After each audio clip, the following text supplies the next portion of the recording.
ওয়া রুসুলিহি, আল্লাহ পাকের সমস্ত রাসূলগণে বিশ্বাস করবে।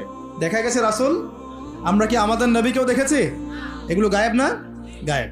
ওয়াল ইয়াউমিল আখির, পরকালে বিশ্বাস করবে। পরকাল মানে মৃত্যুর পরের জীবন থেকে জান্নাত জাহান্নাম পর্যন্ত দেখেছি আমরা কেউ? এগুলো গায়েব না? গায়েব। ওয়া আন তুমিনা বিল কদরি খায়রিহি ওয়া শাররিহি, এবং তুমি তাকদীর বা ভাগ্যের ভালো মন্দে বিশ্বাস করবে। ভাগ্যকে দেখা যায়? লাউহে মাহফুজ আল্লাহ পাক ভাগ্য লিখেছেন না? দেখা যায়? কেউ জানে আগামীকাল কি হবে? জানে না। এই যে ইমানের 6টা পিলার, এই 6টা পিলারকে মুখে স্বীকার করতে হয়, মনে বিশ্বাস করতে হয়, কাজেও বাস্তবায়ন করতে হয়। এই 6টা পিলার কি চোখে দেখা যায়?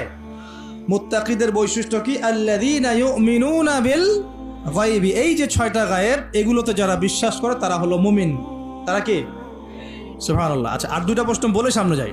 তৃতীয় প্রশ্ন করলেন, আখবিরনি আনিল ইহসান, আমাকে ইহসান সম্পর্কে বলেন।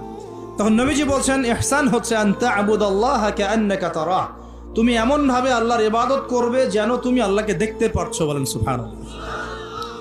আল্লাহকে দেখা যায়? ওয়া ইল্লাম তাকুন তারাহ, তুমি যদি আল্লাহকে দেখতে না পারো, ফাইন্নাহু ইয়ারাক, তাহলে জেনে রাখবে আল্লাহ তোমাকে ঠিকই দেখছেন।